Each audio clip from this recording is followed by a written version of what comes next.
আল্লাহর নবী মদিনার মসজিদের কবরের পাশ দিয়া যাইতেছেন। নবী হঠাৎ করে অন্তর চোখ দিয়ে দেখেন কবরের ভিতরে যুবকের আযাব হয়, আযাব। আর যুবকটা কাঁদতেছে, মা মা মা কয়ে কান্দে। আল্লাহর নবী সাহাবীদেরকে বলে, সাহাবীরা অন্তর চোখে আল্লাহ আমাকে দেখায় দিছে এই কবরের ভিতরে একজন যুবক জাহান্নামের আগুনে জ্বলতেছে। মা মা কয়ে কাঁদতেছে। আমি রহমতের নবী কবরের পাশ দিয়ে চলে যাব, আর কবরের ভিতরে আযাব চলবে, হয় না হয় না। আমি একটু হাত উঠে আল্লাহর কাছে দোয়া করব, সাহাবীরা তোমরা আমার সাথে আমিন আমিন বলবা। আল্লাহ নবী হাত দুইটা উঠে দিয়েছেন, সাহাবীরা আমিন আমিন বলতেছেন। এইবার নবীজি বলেন, আল্লাহ তুমি যুবকের আযাব তুমি বন্ধ করো। আল্লাহ আযাব বন্ধ করে না। এইবার নবীজি আবার হাত উঠাইছেন, সাহাবীরা আমিন বলছেন, এখনো আল্লাহ আযাব বন্ধ করে না। তিনবার নবী হাত উঠাইছেন, আল্লাহ পাক আযাব বন্ধ করেন না। নবী জানতে চাইলেন, মালিক আমার হাতের দাম বুঝি তোমার দরবারে কমে গেছে গো আল্লাহ। ও মালিক এই হাত তো তোমার দরবারে তুলতে দেরি, কবুল হতে দেরি হয় না। এই হাত তো উঠাইতে দেরি, কবুল হতে দেরি হয় না। এই হাত দিয়া নবীর ডুবন্ত সূর্য আবার আকাশে উঠায় দিয়েছেন। আলী রাদিয়াল্লাহু তাআলা আনহু নবীর উরুর মধ্যে ঘুমাইতেছেন। নবী আলীর উরুতে ঘুমাইতেছেন। তাবুক যুদ্ধ থেকে ফিরার পথে রদ্দুশ শামস নামক কিতাবের ভিতরে লিখেন, আলী বলেন নবী আমার উরুতে ঘুমাইতেছেন, ওই অবস্থায় সূর্য লাল হয়ে গেছে। আসরের নামাজ আমি পড়তে পারি নাই। আল্লাহর নবী ঘুম ভাঙলে পরে নবী আমার চেহারার দিকে তাকায় বলতেছেন, আলী চেহারা দেখে মনে হয় তুমি নামাজ পড়ো নাই, পেরেশান কেন? বলে, নবী গো আপনি আমার উরুতে ঘুমাইতেছেন, আরাম করতেছেন, আমি কেমনে নামাজ পড়ি? আল্লাহর নবী বললেন, তুমি কেন আমাকে ডাক দিলে না? আলী বলেন, নবী গো আমার অন্তরকে জিজ্ঞেস করেছিলাম, রে আলী বল তুই কি নবীর ঘুম ভাঙায় কষ্ট দিবি নাকি তোর নামাজের ওয়াক্ত কাজা হয়ে যাবে? ওগো নবী আমি আলীর অন্তর কয়, না না কাজা হয়ে যা যাক, তবু আমার মায়ার নবীর ঘুম ভাঙাবি না। ও আলী তোর কাজা হয়ে যায় যাক, কারণ নামাজ পাইছো তুমি নবীর খাতিরে, যেরকম সুবহানাল্লাহ। এই দিন পাইছো নবীর খাতিরে, আমার নবীর ঘুম ভাঙায়ও না, পারলে তোমার নামাজ কাজা হয়ে যায় যাক। আল্লাহ নবীর সাথে সাথে হাত উঠে দিছেন, বলেন, ও আসমানের মালিক, জমিনের মালিক, সূর্যের মালিক, আমার আলী আজকে তোমার হাবিবের একটু আরামের খেয়াল করার কারণে আসরের নামাজ পড়তে পারে নাই, তোমার সূর্য ডুবে গেছে। আল্লাহ আমি নবী হাত উঠাইলাম, তোমার ডুবে যাওয়া সূর্য আবার আকাশে উঠাও, যেন আমার আলী টাইম মতো নামাজ পড়তে পারে। নবী হাত উঠাইয়া দোয়া করতে দেরি হাত নামাইতে পারেন নাই, ডুবন্ত সূর্য আল্লাহ আবার আকাশে উঠাইয়া দিছে। अल्लाह अकबर तकबीर में कलमा में नमाजों में जज़ा में, तकबीर में कलमा में नमाजों में जज़ा में है नाम इलाही से मिला नाम मोहम्मद, है नाम इलाही से मिला नाम मोहम्मद। फरमाते हैं आदम को मुझे खुल्द तरी में लकहा हुआ तू बाब मिला नाम मोहम्मद, लकहा हुआ तू बाब मिला नाम मोहम्मद। महबूब ने कहा सल्ले अला नाम मोहम्मद, आका की जिया दिल की जिला नाम मोहम्मद, आका की जिया दिल की जिला नाम मोहम्मद। একটু জোরে আল্লাহু আকবার। এজন্য আল্লাহ নবী কয়, মালিক আমার হাতের দাম কি কমে গেল? যুবকের আযাব কেন বন্ধ করো না? আল্লাহ পাক জানিয়ে দিছে, না বন্ধু, হাতের দাম কমে যায় নাই, গন্ডগোল অন্য জায়গায়। কোথায় গন্ডগোল? গন্ডগোল হলো এই যুবকের মা এখনো দুনিয়ায় জীবিত, মার মনে ভীষণ কষ্ট বন্ধু। মা তার মৃত্যুর সময় মাপ দেয় নাই। সন্তান মুমূর্ষ জান যায়, তখনও মার কলিজায় এত ব্যথা ছিল, মা সন্তানের মাপ দেয় নাই। সন্তান মারা গেছে, মার কলিজায় ব্যথা রাইখাই মাপ চাইয়া মার কাছ থেকে খুশি করেন নাই। এজন্য আমি আল্লাহ সিদ্ধান্ত নিয়েছি বন্ধু, এই সন্তানের জন্য আব্দুল কাদের জিলানী হাজারো নয়, এমনকি বন্ধু তুমিও যদি তার জন্য সুপারিশ করো, সুবহানাল্লাহ জোরে কর। বন্ধু তুমি রহমতের নবীও যদি সুপারিশ করো, তবু আমি আল্লাহ এই যুবককে মাফ করবো না যতক্ষণ পর্যন্ত তার মা তারে মাফ না করবে। আল্লাহ নবী এবার গন্ডগোল কোন জায়গায়, সমস্যা কোন জায়গায় নবী জেনে গেছেন। সাহাবীদেরকে বলতেছেন, সাহাবীরা তাড়াতাড়ি করে যাও, যায় তার মাকে আমার সালাম দাও। সাহাবায়ে কেরাম যায় তার মাকে সালাম দিলেন। মহিলা আসলে পরে নবী বলতেছেন, মা গো কবরটা চিনোনি? মহিলায় কয়, নবী গো চিনি, আমার সন্তানের কবর। নবী কয়, মা রে এই সন্তান বুঝি তোমার ভীষণ কষ্ট দিছে, আজকে কবরের মধ্যে জাহান্নামের আগুনে জ্বলতেছে, সাপের কামড় খাইতেছে। মা মা করে চিৎকার করে কাঁদতেছে। কবরের আযাব আল্লাহ সবাইরে দেখায় না রে যুবক, কবরের আল্লাহ সবাইরে আযাব আল্লাহ সবাইরে দেখায় না। যদি মানুষে আল্লাহ কবরের আযাব দেখাইতো তাহলে দুনিয়াদারি আমাদের বন্ধ হয়ে যাইত। কবরের আযাব যদি আল্লাহ মানুষের শোনাইতো তাহলে ব্যবসা বাণিজ্য বন্ধ হয়ে যাইত। সন্তানের গলা দিয়া ভাত ঢুকতো না, খানা ঢুকতো না যদি কবরে বাবার আযাব দেখতো, যদি মায়ের চিৎকারের আওয়াজ শুনতো। এজন্য আল্লাহ মানুষের চোখের আড়াল করে রাখছে দুনিয়াদারির নিজাম ঠিক রাখার জন্য। কিন্তু আল্লাহর নবী কয়, এই মানুষ আর জিন ছাড়া পশু পাখি সব তারা কবরের আযাবের আওয়াজ শুনতে পায়।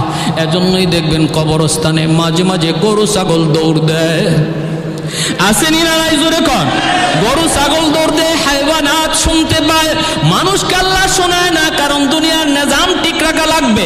কবরের আওয়াজ যদি শুনতে পায়, 1 মাইল 2 মাইলের ভিতরে কেউ বাড়ি বানাবে না। কবরস্থান দেখা যায়, এর ভিতরে কেউ বাড়ি বানাবে না। দিনের রাতের বেলা কবরের পাশ দিয়া যাবে দূরের কথা, দিনের বেলাও কেউ কবরের পাশ দিয়া যাইতো না। যদি আল্লাহ কবরের আযাব মানুষে দেখাইতো আর শুনাইতো।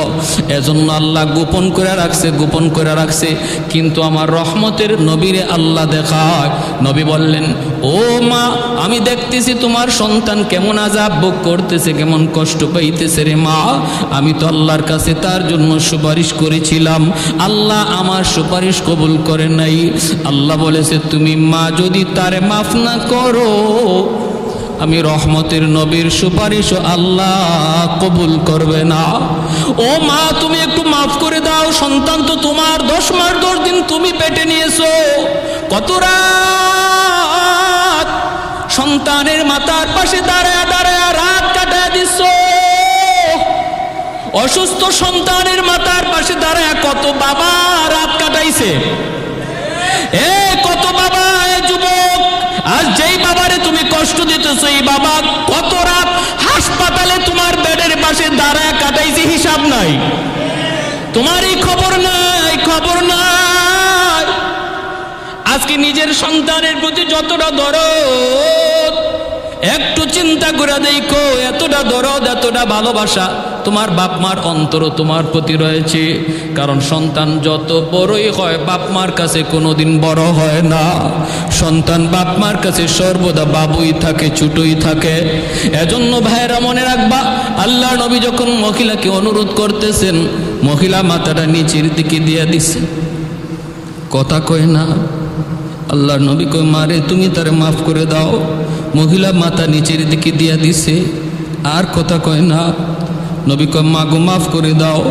এইবার চেহারাটা উঠায়া চোখের পানি সাইরা কয়, না গো নবী আমি এরে মাফ করবো না। ও গো নবী আমার পিঠে এখনো মাইরের দাগ আছে, বউয়ের কথায় আমার পিঠে এখনো মাইরের দাগ, এখনো আগাদের ক্ষত শুকায় নাই। ও গো নবী আমি কি আপনাকে আমার পিঠ দেখাবো? আল্লাহ নবীর চোখ থেকে দর দর করে পানি পড়ে নবী কান্দেন, সাহাবায়ে কেরাম কান্দেন। এই যে মদিনার জান্নাতুল বাকির সামনে দৃশ্য, আল্লাহ নবী কান্দেন দেখতেছেন সাহাবীরা কান্দে। ওই অবস্থায় মায়ার নবী, রহমতের নবী দেখতেছেন মহিলা মাফ দিবে না, আর আল্লাহও মাফ করবে না। নবী পড়ে গেলেন বিপদে, কারণ নবী তো রহমতের নবী, উম্মতের সুপারিশকারী নবী। উম্মতের বিপদ দেখার পরও নবী এখান থেকে চলে যেতে পারেন না উদ্ধার না করে। এবার আমার নবী, রহমতের নবী আল্লাহ মালিক, সন্তান বুঝি এমন হয়, আমি নবী তা জানতাম না। আমি আমার মা পাই না, আমি আমার বাবা পাই না, আর মা পাইয়া সন্তান বুঝি মার এত কষ্ট দেয়। মালিক আমি এতটা জানতাম না। আল্লাহ, মার দিলটা শক্ত হয়ে গেছে, কেমন করে মার দিলটা নরম করি মালিক, তোমার কাছে একটা আবদার জানাই। আল্লাহকে কি আবদার কও? আল্লাহ, আমি জানি বাপ মার দিল যত শক্ত হোক, যদি সন্তানের বিপদ নিজের চোখে দেখে বাপ মার দিল নরম হয়ে যায়। কারণ সন্তানের বিপদ বাপ মা সইতে পারে না। ও আল্লাহ, কবরের আযাবের দৃশ্যটা আমারে যেইভাবে দেখায় দিছ, এইভাবে তার মারেও তুমি দেখায় দাও। কারণ আমি নবীর বিশ্বাস, মা যদি নিজের চোখে দেখে সন্তানের সাপে কামড়ের দৃশ্য, আগুনে পোড়ার দৃশ্য, আর মা মা কয়ে চিৎকার করার আওয়াজ যদি মা শুনতে পায়, মার দিলটা নরম হয়ে যাবে। মালিক, একটা আবদার করলাম, তুমি রাখবানি। আল্লাহ কয়, বন্ধু, তোমার এই আবদার আমি কবুল করলাম। সাথে সাথে আল্লাহ পাক কবরের আযাব মার চোখের সামনে আল্লাহ দেখায় দিছে। এইবার আযাব নবীও দেখে, মহিলাও দেখে, আর কেউ দেখে না। সাহাবীরা দেখেন না, মহিলা দেখতেছে কবরের ভিতরে তার সন্তানের আযাবের দৃশ্য। আর মা কয়া ডাকটা যেই কানে আসছে, সাথে সাথে দিলটা নরম হয়ে গেছে। কারণ যুবক মনে রাখো, মারে 500 টাকা দিয়া তুমি শাড়ি কিনে দিবা, এর চেয়ে বেশি খুশি হয়ে যাবে যদি মারে আম্মা কয়া 5 বার ডাক দিতে পারো। এ যুবক, মুখ বইরা আব্বা কয়া ডাক দাও, বাবার দিল খুশি হয়ে যাবে। মুখ বইরা আম্মা কয়া ডাক দাও, মার দিলটা খুশি হয়ে যাবে। কারণ বাপ মারে আম্মা কয়া যত বেশি সন্তান ডাক দেয়, বাপ মার দিল তত বেশি খুশি হয়। যখনই বাপ মার দিলটা তুমি আম্মা আব্বা কয়া ডাক দেয়া খুশি করে নিবা, আর শাহজিমের মালিক কয়, বন্ধু জানায় দাও, যেই মুহূর্তে তার বাপ মা তার উপরে খুশি হবে, ওই মুহূর্তে আমি আল্লাহ তার উপর খুশি হয়ে যা। বাপ মার খুশির উপরে আল্লাহ খুশি, বাপ মার অসন্তুষ্টের উপরে আল্লাহ অসন্তুষ্ট। যেই মাত্র মা এই দৃশ্য দেখছে, তখনই মা কই, নবী গো, ওগো নবী, আমার আল্লাহরে বলেন আযাব বন্ধ করতো, আমি আমার সন্তানের উপরে যত কষ্ট আছিল সব ভুলে গেলাম। মায় মাফ করতে দেরি হয়েছে, আযাব বন্ধ হতে দেরি হয় না। একটু জোরে করুন সুবহানাল্লাহ। লা ইলাহা ইল্লাল্লাহ, লা ইলাহা ইল্লাল্লাহ।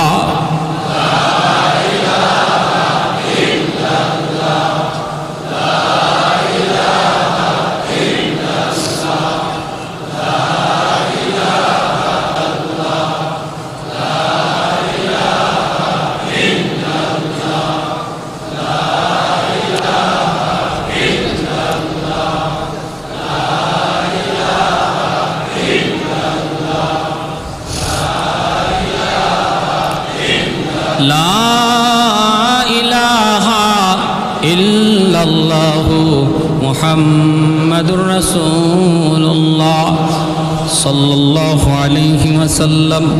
ভাইরা, আর লম্বা করতেছি না, 5টা আমলের কথা বলছিলাম। কয়টা? আমাদের বাপ মার জন্য সন্তান হিসেবে আমরা আমল করব কয়টা?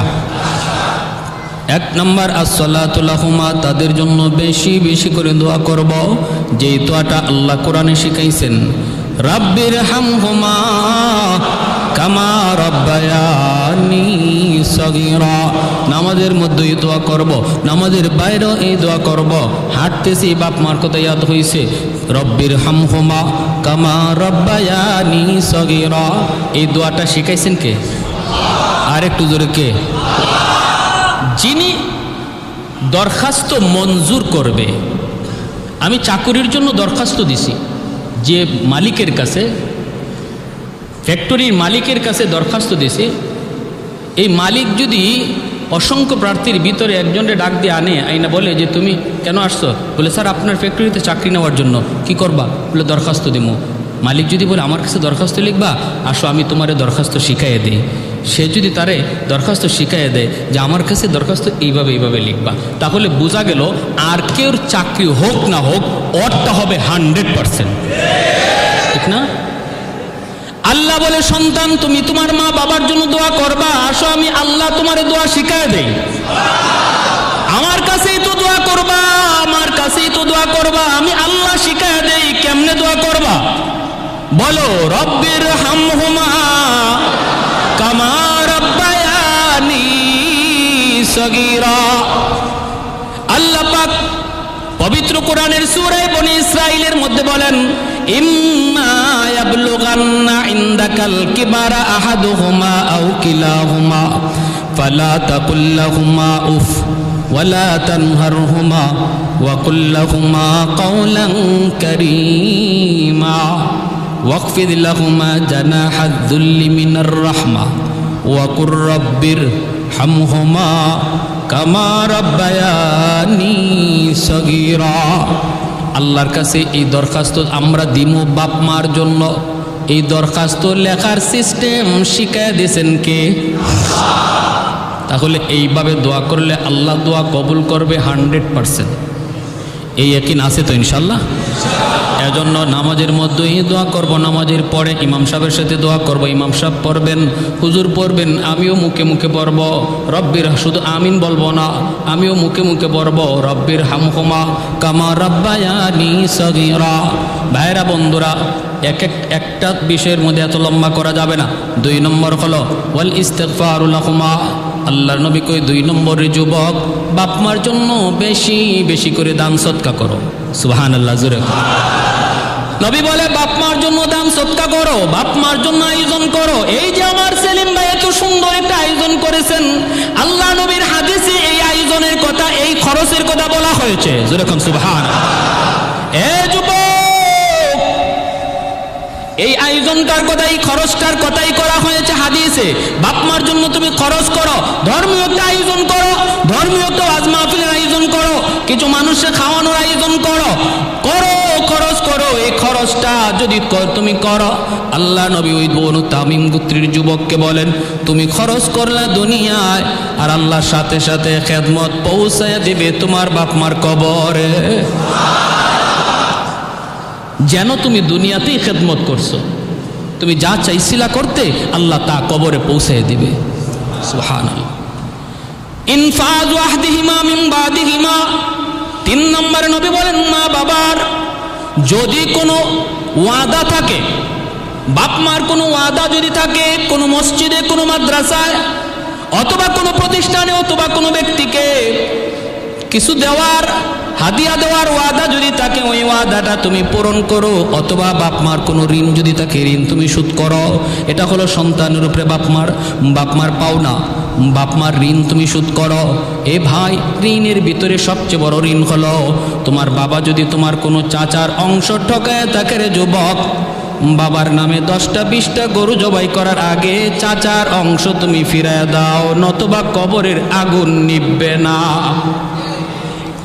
বাবা যদি তোমার কোনো ফুফুর অংশ ঠগায় থাকে, অর্থাৎ তোমার বাবা যদি তার কোনো বোনের অংশ না দিয়া থাকে, তুমি যদি বাবার নেক সন্তান হও, কবরের আগুন নিবাইতে চাও, তুমি তাড়াতাড়ি করে তোমার ফুফুরে ডাকো, ফুফাতো ভাই বোনরে ডাকো, ডাইকে তুমি সম্পদ বুঝায় দাও।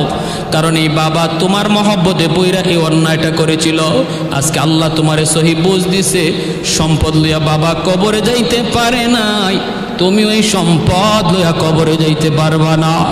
অতএব বাবা যদি কোনো অন্যায় করে থাকে কারো প্রতি, তুমি দ্রুত সেটা সমাধান করে বাবার কবরের আগুন নিবাও।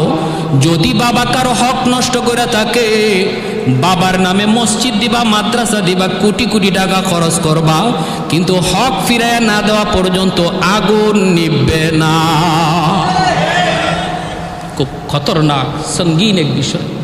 যদি কোনো হক তার দ্বারা নষ্ট হয়ে থাকে, সন্তান হিসাবে তুমি সেটা খুঁজে খুঁজে বের করে এটা আগে তাড়াতাড়ি শুট করো, তাড়াতাড়ি এই মামলা ডিসমিস করো। কারণ এই মামলার রায় আল্লাহ নিজের থেকে দিবেন না। আল্লাহ বলবেন বান্দা আমি জানি না, কারণ এটা ওর বিষয়, এটা হক্কুল ইবাদ, এটা হক্কুল্লাহ, আমি আল্লাহর হক নয়। আমার একটা হক নষ্ট করেছো, যাও তোমার সন্তানের দানের খাতিরে মাফ করে দিলাম, কিন্তু এটা তো তুমি আরেক বান্দার হক নষ্ট করেছিলা। আজ আমি আল্লাহর আদালতে, সে যদি মাফ দেয় তাহলে আমি আল্লাহ তোমারে মাফ করে দিব। তখন আমার আপনার বাঁচার কোনো উপায় থাকবে, কারণ হাসরের মাঠে কেউ কারো মাফ দিবে না, কেউ কাউরে। আরে আমার এত আদরের স্ত্রী, যার জন্য জীবন, যার জন্য মরণ, সেই স্ত্রীটা পর্যন্ত হাসরের মাঠে বিপদে পড়ে বলবে তুমি যে আমার স্বামী, আমি তোমার চিনি না। সন্তান বলবে বাবা চিনি না, বাবা সন্তানরে বলবে চিনি না। এত বড় কঠিন হাল। ইনফাজু আহদিহিমা মিন বাদিহিমা সিলাতু। 4 নম্বরে নবী বলেন সিলাতুর রাহমিল্লাতি লা তুসালু ইল্লা বিহিমা। 4 নম্বরে নবী বলেন রে যুবক, তোমার বাবার যারা আত্মীয় স্বজন, বাবার যারা আত্মীয় স্বজন তাদের খোঁজ খবর রাখো, তাদেরকে সাহায্য সহযোগিতা করো, তাদের সুখে দুঃখে পাশে থাকো। যদি তুমি তাদের খোঁজ নাও, সাহায্য করো, সুখে দুঃখে কাছে থাকো, খবর নাও, এই খবরটা আল্লাহ পাক তোমার বাবার কবরে আল্লাহ পৌঁছায় দিবে। যেন তুমি তোমার বাবারই খোঁজ খবর নিছ, যেন তুমি তোমার বাবারই সেবা করছো, খেদমত করছো। এজন্য যারা বাবা হারাইছি, বাবার আত্মীয় চাচা, বাবার আত্মীয় ফুফু, চাচাতো ভাই বোন, ফুফাতো ভাই বোন, তাদের যখনই খোঁজ নিব, সাথে সাথে আমার বাবার কবরে আল্লাহ আমার খেদমত পৌঁছায় দিবে।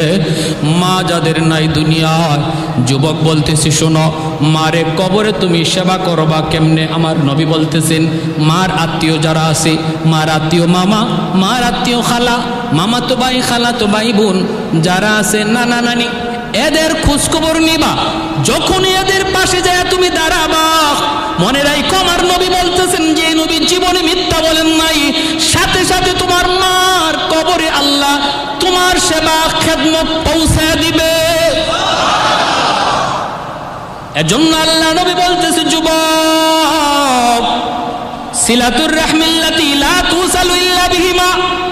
5 নম্বর সর্বশেষ নবী বলেন ইকরামু সাদিকিহিমা মিন বাদিহিমা। 5 নম্বরটা একটু মনোযোগ দিয়ে শুনেন। আল্লাহ নবী বলতেছেন যুবক, মার খেদমত করতে চাও, বাবার সেবা করতে চাও কবরে, আমি নবী বলি শোনো, বাবার যারা বন্ধু বান্ধব, বাবার দুনিয়াতে যাদের সাথে চলতো, বাবার বয়সের যে মানুষগুলা, ওদেরকে দেখলে পরে বাবার মতো শ্রদ্ধা কইর।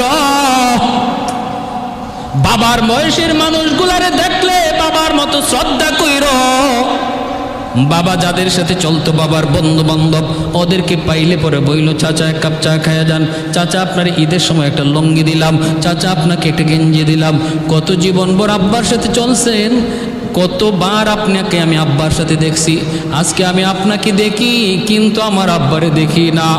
এই কথাটা বইলা চাচারে যখনই তুমি কিছু হাদিয়া দিবা, চাচারে একটু খুশি করবা, আল্লাহর নবী কয় সাথে সাথে তোমার এই সেবাটা আল্লাহ কবরে, বাবার কবরে পৌঁছায় দিবে।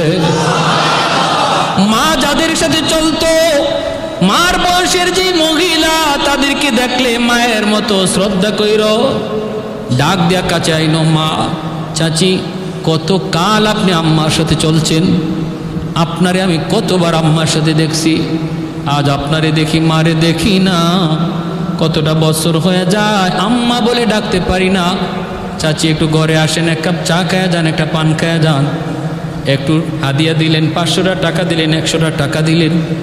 আল্লাহ নবী কয় রে যুবক, যেই মাত্র তুমি তোমার মার বয়সের ওই মানুষটারে, মার ওই বান্ধবীটারে তুমি খুশি করবা, আল্লাহর সাথে সাথে তোমার এই খবর মার কবরে পৌঁছায় দিবে। 5টা আমল নবী এভাবে বলছেন। 1 নাম্বার, বেশি বেশি দোয়া করো। 2 নম্বর, তাদের নামে দান সদকা করো। মসজিদ মাদ্রাসা বানাও, ওয়াজ মাহফিলের আয়োজন করো, গরিব দুঃখীরে খাওয়াও।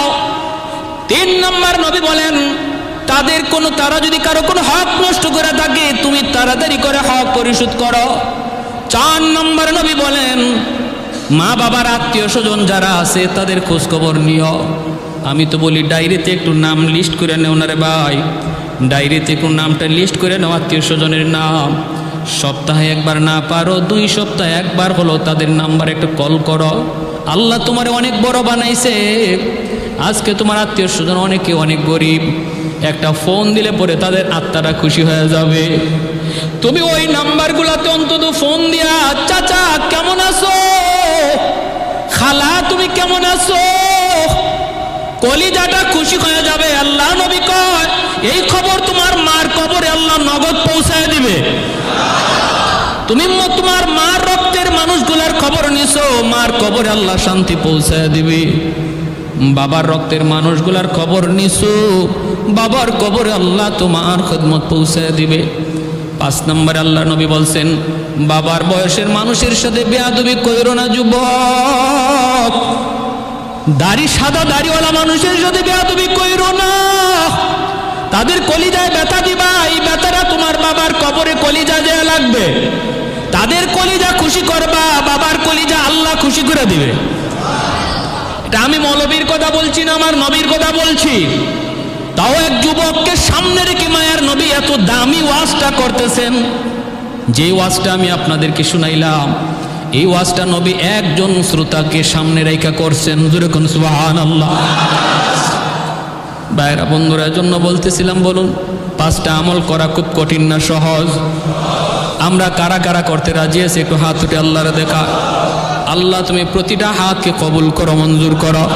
যে যুবকরা বুঝে না মালিক কষ্ট দিয়া লাইছে, আজ রাত ঘুমাইবার আগে আগে বাপ মারকে খুশি করার তৌফিক দান করো। একটা শেষমেশ হাদিস করে রাখতেছি, হাত নামান। নবী বলে, যেই যুবক রাতের বেলা বাপ মারে খুশি কইরা রাতে ঘুমায়, সকাল হইতে আল্লাহ তার জন্য জান্নাতের দরজা খুলে দেয়। আর যেই যুবক রাতের বেলা বাপ মার কলিজায় ব্যথা দিয়া ঘুমায়, ভালো করে জানে তার মার কলিজায় ব্যথা, বাবার কলিজায় ব্যথা। এমন কথা কইছে মারে, মার কলিজায় যে আঘাত লাগছে। এমন কথা কইছে বাবারে, বাবার কলিজাটা কামড় দিয়ে উঠছে। এই পুরা বাপ মা নিজেরা ঘুমাইতে পারে না, একজন আরেকজনের চেহারার দিকে তাকায় কান্দে। আজকে দুর্বল সন্তানের চেহারার দিকে তাকায় রয়েছে, সন্তানের পকেটের দিকে বাপ মা তাকায় রয়েছে। যদি ঔষধ আনে তো পায়, কাপড় চোপড় আনলে পায়, নতুবা পায় না। বাবার কোমরে শক্তি নাই, গায়ে শক্তি নাই, সন্তানের দিকে তাকায় রয়েছে। এই সন্তান, আমি যদি আজকে বাবার একটা শক্ত কথা কই, বাবা প্রতিবাদ করবে না, কিন্তু বিছানায় পড়া বালিশটা বিজয় বিজয় কানবে। এই পানির ফুটা আল্লাহর জমিন বরদাস্ত করতে পারে না। মার চোখের পানির ফুটা এমন কোনো জমিন নাই যেই জমিনে সহ্য করতে পারে। এই পানির ফুটা জমিনে পড়ে না, বরং আল্লাহর আদালতের ফাইলে গিয়া জমা হয়। আমার আল্লাহর আদালতের ফাইলে জমা হয়।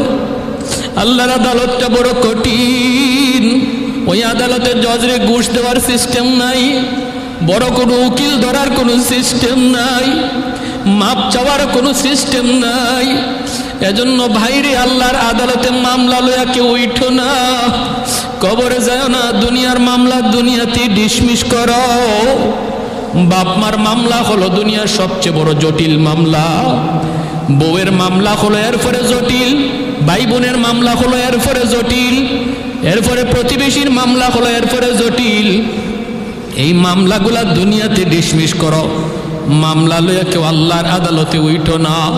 আল্লাহ আমাদের সবাইকে বুঝদান করো, সবাই বলে আমিন। ওয়া আখির দাওয়ানা আনিল হামদুলিল্লাহি রাব্বিল আলামিন।